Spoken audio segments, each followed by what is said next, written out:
सभी हिंदी साहित्य प्रेमियों का हिंदी साहित्य की क्लास में आपका हार्दिक स्वागत, अभिनंदन। हम कर रहे हैं यूथ कंपटीशन गाइड टाइम्स जो बुक है, इससे संबंधित महत्वपूर्ण क्वेश्चन आंसर। इसके अंतर्गत हमने सभी पार्ट से संबंधित महत्वपूर्ण क्वेश्चन आंसर आपको करवा दिए हैं। आदिकाल, भक्तिकाल, रीतिकाल, आधुनिक काल सभी से संबंधित। देखिए, आज हम कर रहे हैं आपके भारतीय काव्य शास्त्र और पाश्चात्य काव्य शास्त्र से संबंधित महत्वपूर्ण क्वेश्चन आंसर। भारतीय काव्य शास्त्र, पाश्चात्य काव्य शास्त्र से संबंधित हमारी 19 क्लास पहले हो चुकी हैं। आज की हमारी 20वीं। ये सोचिए आप, यूथ कंपटीशन टाइम्स बुक से जितने भी महत्वपूर्ण क्वेश्चन आंसर थे उसमें आज लास्ट आपकी क्लास है नंबर 20 की। आज का हमारा पहला क्वेश्चन है, सूच्य कथानक को प्रस्तुत करने वाले, क्या पूछा है, सूच्य कथानक को प्रस्तुत करने वाले अर्थोक्षेपकों को की संख्या कितनी होती है। हमने पहले भी आपको बताया था, जो अर्थोपेक्षक हैं इनकी संख्या कितनी है, 5 है। ठीक है, कितनी है, 5। तो देखिए यहाँ पे सी ऑप्शन है आपका 5। देखिए, सूच्य कथानक को प्रस्तुत करने वाले अर्थोक्षेपकों की संख्या कितनी है, 5 है। विष्कंभक, विष्कंभक क्या होता है, बीती या भावी घटना की सूचना देने वाले क्या कहलाते हैं, विष्कंभक कहलाते हैं। जो बीती हो या फिर भावी आगे आने वाली जो घटनाएं हैं उनकी सूचना देने वाले को क्या कहते हैं, विष्कंभक कहते हैं। आपसे ये भी क्वेश्चन पूछा जा सकता है कि विष्कंभक क्या होता है, तो आएगा बीती या भावी घटनाओं की सूचना देने वाले को क्या कहते हैं, विष्कंभक कहते हैं। अगला है प्रवेशक। प्रवेशक में क्या होता है, इसके अंतर्गत भी सूचना विष्कंभक की भांति ही दी जाती है, किंतु इसका सूचक पात्र अधम श्रेणी का होता है। क्या होता है, जो प्रवेशक होता है उसके अंतर्गत सूचना तो विष्कंभक की तरह दी जाती है, बीती या भावी घटनाओं की, लेकिन जो इसका सूचक होता है वो क्या होता है, अधम श्रेणी का होता है। चूलिका, पर्दे के पीछे से दी जाने वाली सूचनाओं को क्या कहते हैं, चूलिका कहते हैं। याद रखेंगे चूलिका क्या होती है। ये नाट्य प्रस्तुतिकरण के समय की बातें हैं कि नाट्य प्रस्तुतिकरण में चूलिका क्या होती है। तो चूलिका क्या होती है कि जो पर्दे के पीछे से जो हमें सूचना दी जाती है वो चूलिका कहलाती है। अगला है अंकासे। अंकासे क्या होता है, यदि किसी ऐसी बात की सूचना दी जाए जिसमें अगले अंक के प्रारंभ होने का संकेत हो, वो अंकासे कहलाता है। अंकासे क्या कहलाता है, यदि किसी ऐसी बात की सूचना दी जाए जिसमें अगले अंक के प्रारंभ होने का संकेत हो, उसको अंकासे कहा जाता है। अगला अंकावतार, जहां प्रथम अंक की वस्तु का विच्छेद किए बिना दूसरे अंक की वस्तु आरंभ हो, वहां पर अंकावतार होता है। अंकावतार कहाँ पे होता है, जहां पे प्रथम अंक की वस्तु का विच्छेद किए बिना दूसरे अंक के वस्तु आरंभ की जाए, वहां पे अंकावतार होता है। अगला क्वेश्चन, कंकण किनकिनी किनकिन नुपुर धुनि सुनी, कहत लखन सन राम हृदय कुनी में कौन सा काव्य गुण है। आपसे पूछा है, कंकन किनकिन नुपुर धुनि सुनी, कहत लखन सन राम हृदय कुनी, कि कंकण कंकण की ध्वनि मतलब नुपुर की ध्वनि बज रही है। तो देखिए इसमें कौन सा गुण है, माधुर्य, प्रसाद, ओज। तो देखिए इसमें है मधुरता का गुण। हमें जो घुंघरू की आवाज़ है, नुपुर की आवाज़ है, वो हमें अच्छी लगती है, तो इसमें मधुरता है, माधुर्य है। इस प्रकार से आप आंसर लगा सकते हैं, क्योंकि काव्य गुण कितने होते हैं, 3 ही होते हैं, माधुर्य, प्रसाद और ओज। ओके, देखिए उपयुक्त पंक्ति में माधुर्य नामक काव्य गुण है जो सुनने में तो मधुर लगे, अर्थात जहाँ पर कर्ण, कटु वर्ण, कठोर वर्ण, संयुक्त वर्ण व द्वित वर्णों की को छोड़कर संगीत के समान मधुर ध्वनि का प्रयोग हो, वहाँ पर जिसमें लंबे समास हो, लंबे अनुप्रास वाले पद हों, उनका प्रयोग न हो, वहाँ पर माधुर्य गुण होता है। देखिए जो आपके यहाँ पे इसमें और बात समझाने की कोशिश की गई है, क्या कि जहाँ पर कर्ण में कटु वर्ण ना हो, कठोर वर्ण ना हो, संयुक्त वर्ण या द्वित वर्ण न हो, वहाँ पे कौन सा होता है, माधुर्य गुण होता है। ठीक है, इसमें श्रृंगार, करुण, शांत होता है। ठीक है, क्या है, श्रृंगार, करुण और शांत रस होता है। इसमें चित्त का त्रुटि अवस्था, वैदर्भी रीति, उपनागरिका वृत्ति होती है। ठीक है, चित्त की कौन सी द्रुति अवस्था, वैदर्भी रीति होती है और उपनागरिका वृत्ति होती है। ये आपके एनवीएस पीजीटी 2014 में पूछा गया क्वेश्चन है। पूछे गए क्वेश्चन को हम इग्नोर नहीं कर सकते। पांडव की प्रतिमा समलेखो, अर्जुन भीम महामति देखो, इनमें काव्य का कौन सा दोष है? आपसे पूछा है पांडव की प्रतिमा समलेखो, अर्जुन भीम महामति देखो, इसमें काव्य का कौन सा गुण है? तो देखिए इसमें काव्य में गुण दोष है, कौन सा? शब्द दोष। ठीक है, कौन सा दोष है? शब्द दोष है। देखते हैं इसकी व्याख्या। उपयुक्त पंक्ति में शब्द दोष है। वर्णों अथवा शब्दों के प्रयोग में असावधानी होने पर जब अर्थ का बोध होने से पहले दोष जान पड़े, वहां पर शब्द दोष होता है। शब्द दोष निम्नलिखित प्रकार के होते हैं। आपसे पूछा जा सकता है कि शब्द दोष कितने प्रकार के होते हैं? तो शब्द दोष 4 प्रकार के होते हैं। अगर आप असिस्टेंट प्रोफेसर जैसी बड़े एग्जाम की तैयारी करते हैं तो आप इन क्वेश्चनों को इग्नोर नहीं कर सकते हैं, क्योंकि इतने महीन क्वेश्चन उसमें पूछे जाते हैं। ठीक है, तो ये assistant professor UGC net PGT बड़े लेवल के एग्जाम के लिए ये बुक अकेले ही बहुत ही सफिशिएंट है, क्योंकि इस बुक में एक एक क्वेश्चन को बड़े ही अच्छे ढंग से पिरो के, हर क्वेश्चन को बड़े ही मोती की तरह, बिल्कुल एकदम माला में जिस प्रकार से मोतियों को पिरोया जाता है, उसी प्रकार से इसमें एक एक क्वेश्चन को बहुत ही अच्छी तरह से पिरोया गया है। बहुत अच्छी बुक है ये, आप इसको परचेज कर सकते हैं और इसमें से क्वेश्चन लगा सकते हैं। ठीक है, देखिए शब्द दोष निम्नलिखित है। आप स्वयं पढ़ेंगे ना इस बुक को, तो आपको स्वयं को ये एहसास होगा कि हमने कुछ पढ़ा इसमें से। आपको हिंदी कंप्लीट याद हो जाएगी अगर आप इस बुक के सभी क्वेश्चन लगा लेंगे। ठीक है, श्रुति कटुत्व दोष, च्युत संस्कृति दोष, अश्लीलत्व दोष और क्लिष्टत्व दोष। ठीक है, अगला है सब को जानत तुम्हें सारे जगत जहान में, काव्य का कौन सा दोष है? आपसे पूछा गया है सब को जानत तुम्हें सारे जगत जहान में, काव्य का कौन सा दोष है? तो इसमें है पुनरुक्ति दोष। क्या है? पुनरुक्ति दोष। देखिए यहाँ पे एक बार मैं बता देती हूँ आपको, यहाँ पे पुनरुक्ति दोष क्यों है। सब को जानत तुम्हें सारे जगत जहान, तो यहाँ पे सारा लगाने जरूरी नहीं था, क्योंकि अगर हम जगत लगा देते, जगत जहान भी होता, यहाँ पे सारे की कोई आवश्यकता नहीं थी, इसलिए यहाँ पे क्या है? पुनरुक्ति दोष है। ठीक है, सब को जानत तुम्हें सारे जगत जहान में, काव्य का पुनरुक्ति दोष है। उपयुक्त पंक्ति जगत और जहान एक साथ प्रयोग हुए हैं, दोनों का अर्थ संसार होता है, इसलिए यहाँ पर पुनरुक्ति दोष है। ठीक है, व्यंजना शब्द शक्ति का संबंध किससे हुआ है? ठीक है, व्यंजना शब्द शक्ति है, इसका प्रयोग, व्यंजना शब्द शक्ति का संबंध किससे है? तो व्यंजना शब्द शक्ति है, इसका प्रयोग है किससे? व्यंग्यार्थ। ठीक है, और मुख्यार्थ होगा वहाँ पे कौन सी होगी? अभिधा, और लक्ष्यार्थ होगा वहाँ पे लक्षणा शब्द शक्ति होगी। देखते हैं इसकी व्याख्या। व्यंजना शब्द शक्ति का संबंध व्यंग्यार्थ से है। निम्नलिखित शब्दों की शब्द शक्ति इस प्रकार से है। अभिधा देखिए मुख्यार्थ से है, लक्षणा लक्ष्यार्थ से है, और व्यंजना व्यंग्यार्थ से है। ठीक है, और ये भी एनवीएस पीजीटी 2014 में पूछा गया क्वेश्चन है। जब सिंह तलवार लेकर उतरा तो गिदड़ भाग गई, इस वाक्य में कौन सी शब्द शक्ति है? क्या है? जब सिंह तलवार लेकर उतरा तो गिदड़ भाग गई, इसमें कौन सी है? तो इसमें देखिए लक्षण दिखाई दे रहे हैं आपके, क्योंकि मनुष्य में सिंह जैसे लक्षण है और मनुष्य में ही गिदड़ जैसे लक्षण है। सिंह कभी तलवार लेके मैदान में थोड़ी उतरता है। सिंह जैसा पुरुष जब मैदान में तलवार लेकर उतरता है तो गिदड़ जैसे लोग हैं वो भाग जाते हैं, उनके लक्षण दिखाए गए हैं, तो यहाँ पे लक्षणा शब्द शक्ति होगी। उपयुक्त वाक्य में लक्षणा शब्द शक्ति है, अर्थात जब सिंह यानी वीर तलवार लेकर उतरा तो गिदड़ कायरों की तरह भाग गए। यहाँ सिंह का लक्षण वीर से और गिदड़ का लक्षण कायर से आरोपित हुआ है, इसलिए यहाँ पे लक्षणा शब्द शक्ति है।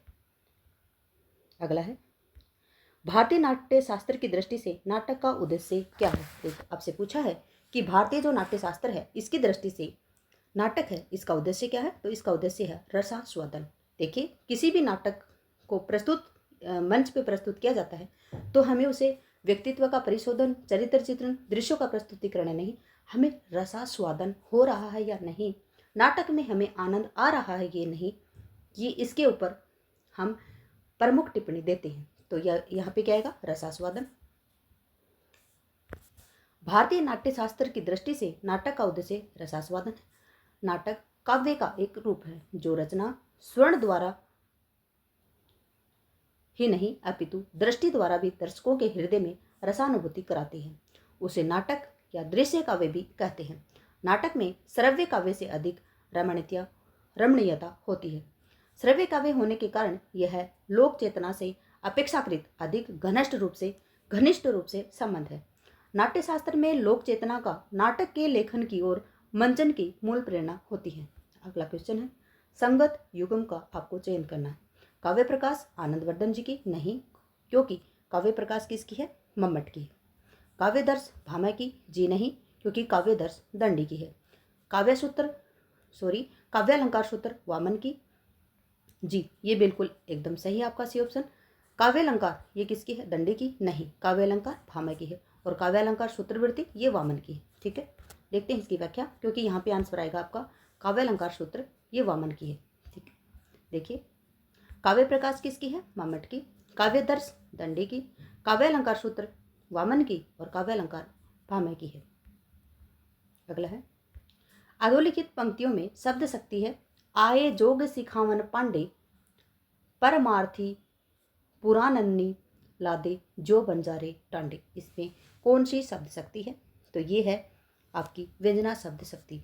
आए जोग सिखावन पांडे, जब गोपियों को योग की शिक्षा देने आते हैं कौन? उद्धव, तब की है ये, क्योंकि आए जोग सिखावन पांडे, तो इसमें व्यंग्य किया गया है।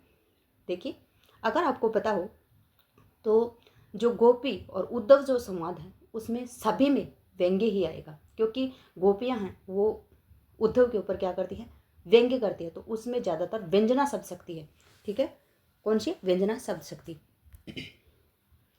आए जोगन सिखावन पांडे परमार्थी पुराननी लादे जो बंजारे टांडे।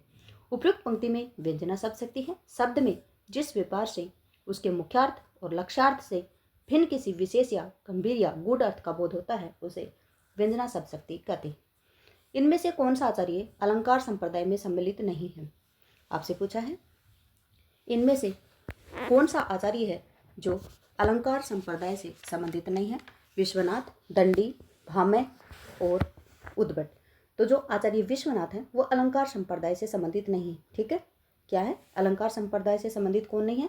आचार्य विश्वनाथ। इनका ग्रंथ कौन सा था? साहित्य दर्पण। देखिए आचार्य विश्वनाथ अलंकार संप्रदाय में सम्मिलित नहीं है, वे रस संप्रदाय में सम्मिलित आचार्य हैं, जबकि दंडी, उद्भट, भामह अलंकार संप्रदाय के आचार्य।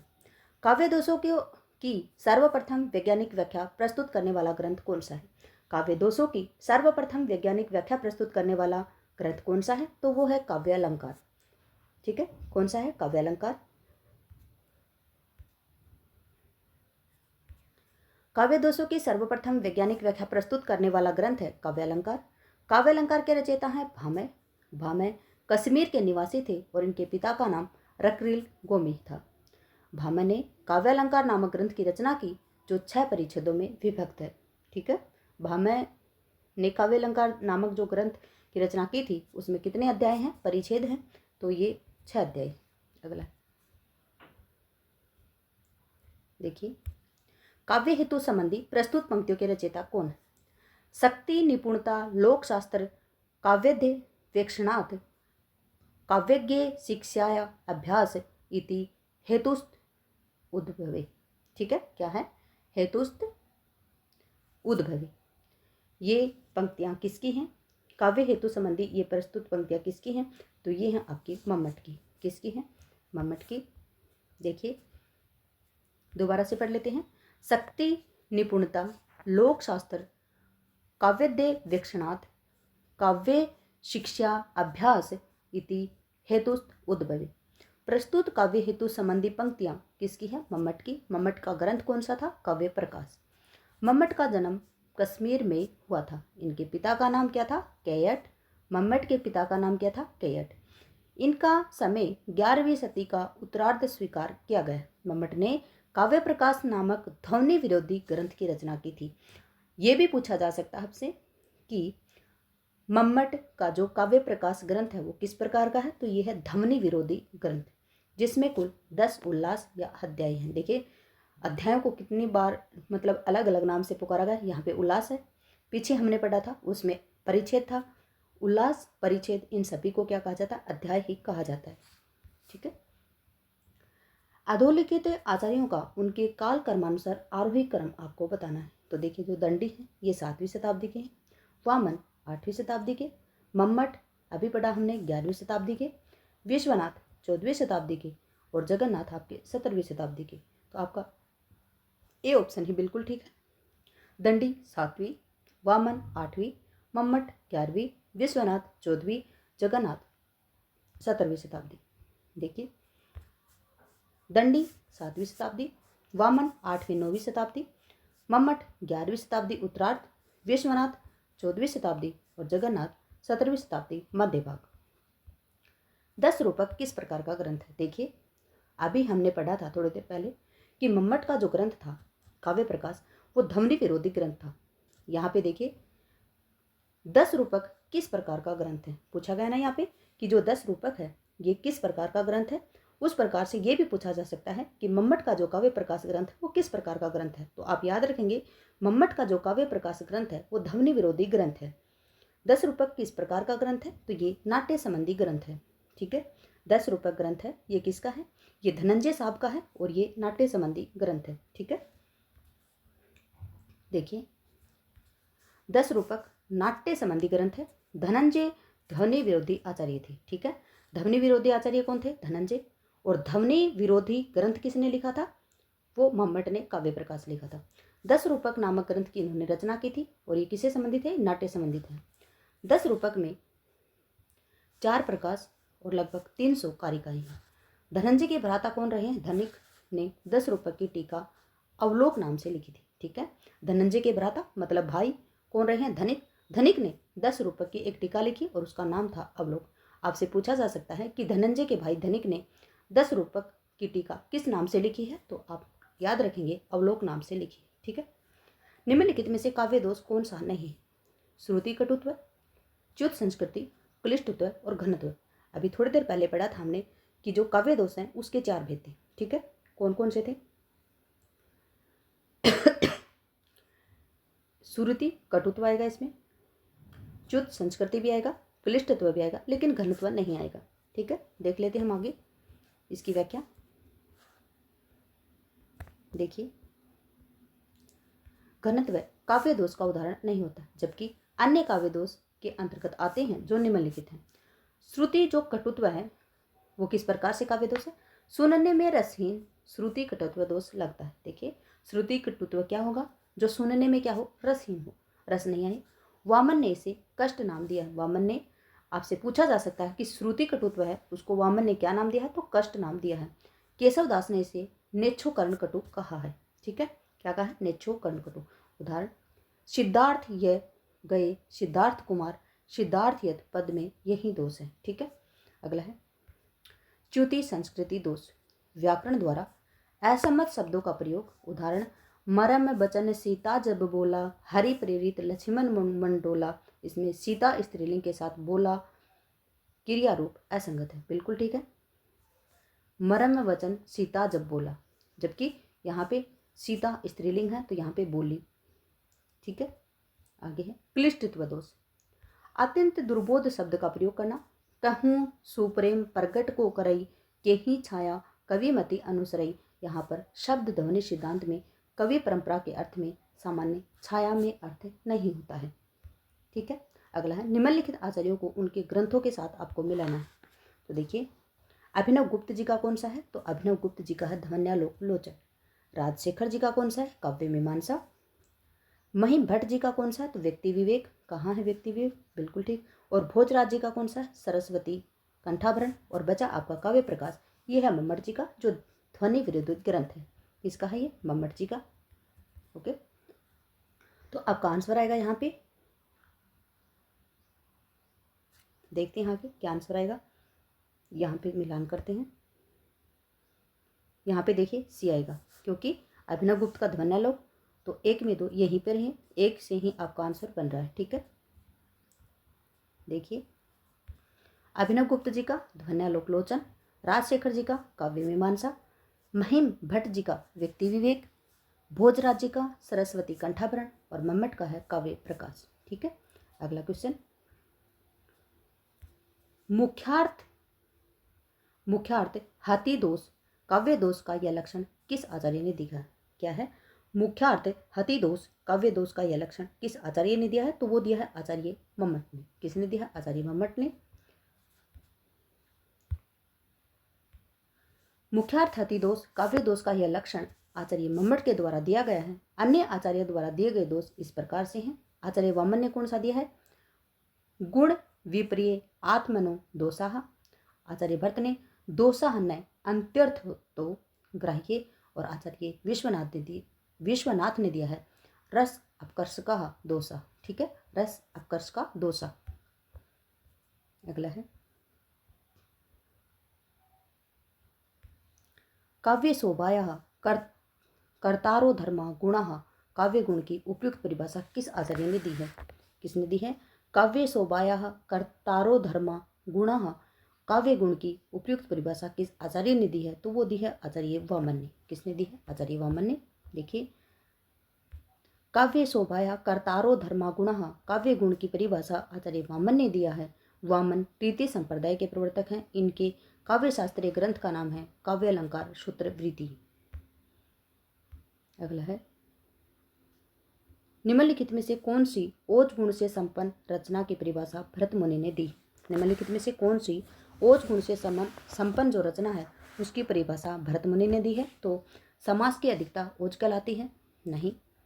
समासबद्ध पदों से युक्त विविध और विचित्र उदार गुणों से संपन्न रचना ही समास कहलाता है। समासबद्ध पदों से युक्त विविध और विचित्र उदार गुणों से संपन्न रचना ओज गुण से संपन्न रचना की परिभाषा भरत मुनि ने की है। तो यहाँ पे आंसर आएगा आपका बी। आचार्य भरत मुनि ने ओज गुण संपन्न रचना की परिभाषा इस प्रकार से दी। समासबद्ध पदों से युक्त विविध एवं विचित्र उदार गुणों से संपन्न रचना ओज गुण वाली रचना होती है। अगला है नीरवतासी शिलाचरण टकराता फिरता पवमान। उपयुक्त पंक्ति में कौन सा काव्य दोष है? नीरवतासी शिलाचरण टकराता फिरता पवमान। उपयुक्त पंक्ति में कौन सा काव्य दोष है? तो इसमें आपका अप्रयुक्त काव्य दोष। कौन सा है अप्रयुक्त काव्य दोष? नीरवतासी शिलाचरण टकराता फिरता पवमान। उपयुक्त काव्य पंक्ति में अप्रयुक्त काव्य दोष है। अप्रयुक्त अर्थात अव्यवहित और अप्रचलित।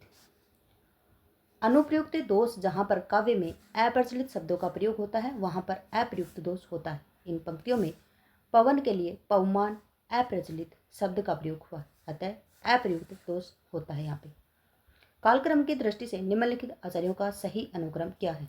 वामन 8वीं शताब्दी है, कुंतक 10वीं शताब्दी है, मम्मट 11वीं शताब्दी, विश्वनाथ 14वीं शताब्दी। ये आपका पूछा गया है कब? देखते हैं। देखिए, कालक्रम के अनुसार वामन 8वीं शताब्दी, कुंतक 10वीं शताब्दी, मम्मट 11वीं शताब्दी, विश्वनाथ 14वीं शताब्दी। अगला क्वेश्चन है निम्नलिखित अवधारणाओं को उनसे संबंधित मिलाना है आपको। उत्तर संरचनावाद किसने दिया? और उत्तर संरचनावाद लुई अल्थुसर का है। यथार्थवाद किसका है? तो ये आपका है जॉर्ज लुकाच का। किसका है? जॉर्ज लुकाच का। ठीक है, तो देखिए एक में एक आएगा। पहले हम देख लेते हैं एक में एक कौन सी जगह पे, फिर हम मिलान कर लेंगे। देखिए एक में एक जगह पे है ए ऑप्शन में, ये आपका आंसर होगा। आगे देखते हैं। उत्तर संरचनावाद लुई अल्थुसर का है। यथार्थवाद जॉर्ज लुकाच का है। स्वच्छंदतावाद रॉबर्ट बर्न्स का है। और उत्तर आधुनिकतावाद ये फ्रेडरिक जेम्सन का है। अगला है तद्दोषो शब्दार्थो शय गुणावलंकृति पुनः क्वापि किसका कथन है? क्या है?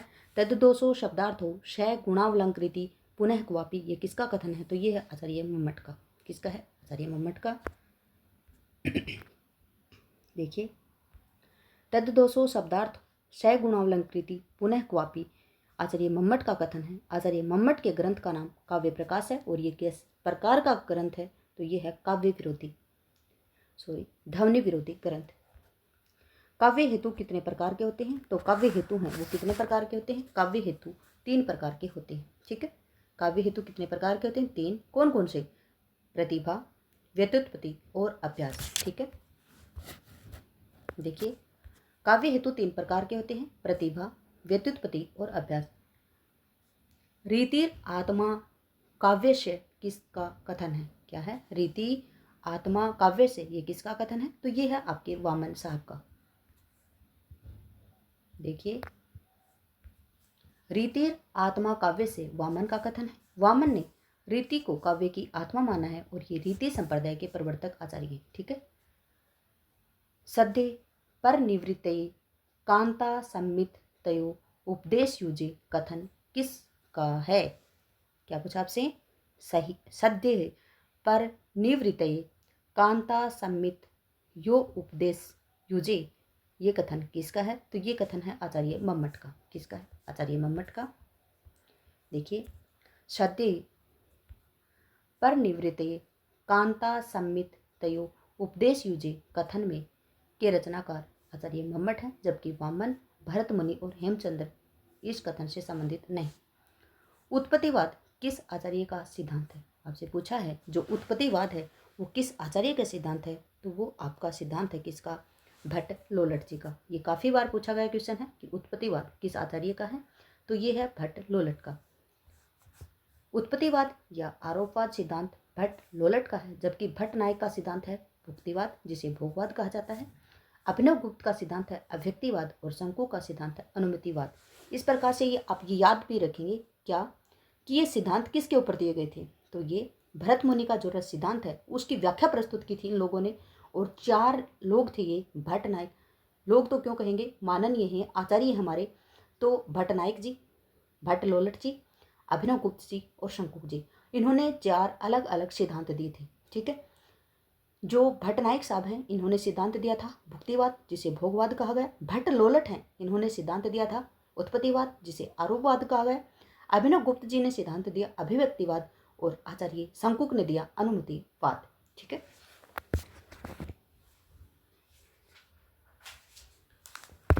अगला क्वेश्चन